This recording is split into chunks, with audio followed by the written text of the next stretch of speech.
With a little breaky poo before the finals, let's talk about some of the coaching changes around the NHL, as there have been a few which you'll need to know before next season. The biggest one that was also the hottest to me were my foe, the New Jersey Devils, signing Sheldon Keefe. Lindy Ruff's out, Keefe is in, and this is a great bet for the Devils, and as a Rangers fan, I hate it because Keefe is a good coach. But now there's also the question if he can be a great coach. Can he get over the hump he had with the Leafs and get New Jersey on a deep run and maybe to the finals to compete for a cup? I think if he can, the Devils are a damn good place to try, but in my opinion, that's not the thing he'll do best with this group. The thing Keefe will do best is get them to the playoffs where they'll at least have a shot pretty much every year. They've got such a young, talented team. Say what you will about the Leafs' playoff success, I don't think the same tropes work for Jersey. But I mean, what Keefe did do is get the Leafs to the playoffs every year and in super convincing fashion. In the regular season, he averages 108 points on an 82-game pace. That's good. He'll be getting the Devils back to the playoffs next year, I'm sure of it. Well, assuming they address their goaltending, and Hughes has already tasted the second round,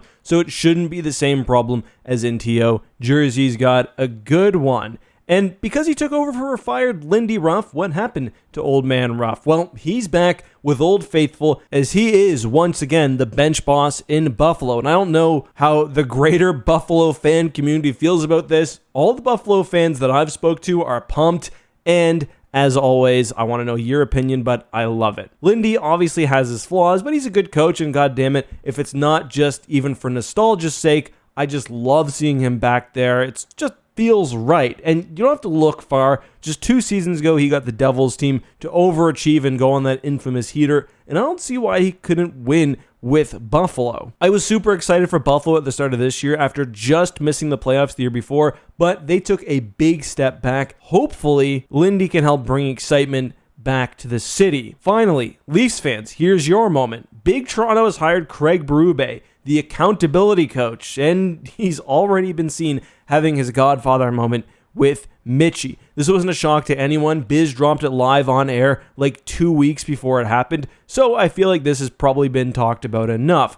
Basically, Berube either gets the Leafs to take accountability for their flaws and gets them past the first round, or Mitchie is probably cruising on out of there as a UFA, heading straight to Vegas, because you know the front office is too stubborn to actually make a move. And yes, I know the Leafs technically got to the second round last year, but they did barely anything and didn't seem to grow from it, so we'll keep the meme alive. Besides for those 3 big ones to run through, some others we've got Hackstall out in Seattle and the return of Disco Dan Bilesma. He's back as a head coach after 7 years, having last coached in the NHL for Buffalo from the 16-17 season. He spent time since then in the AHL after being an assistant with Detroit. The Ottawa Senators went from DJ Smith to Travis Green. I don't know.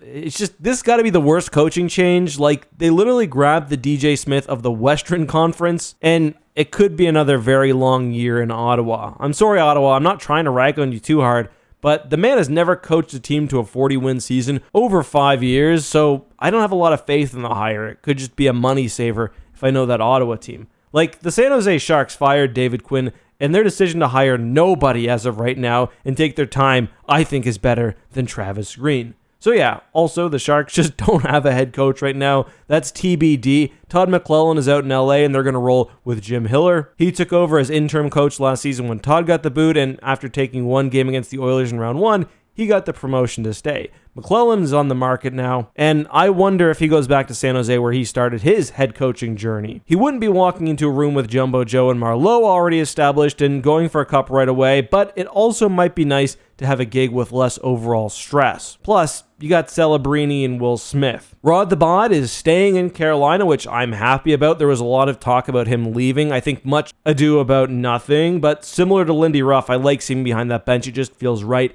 It's hard to have a homegrown legendary player actually become a great coach, and the Hurricanes would have been so foolish to let him walk, especially with the culture he brings. Lastly, Rick Bowness is out for the Jets, replaced by Scott Arniel, who is also coming back to the NHL. He coached the Blue Jackets like a decade ago. That was when the Blue Jackets still had Rick Nash and Mooseheads legend Jacob Voracek. So, wild times. And there it is. The NHL coaching carousel continues. It really does feel like someone steps off with one team. Maybe they sit out for a bit. Before long, however, they're coaching another team.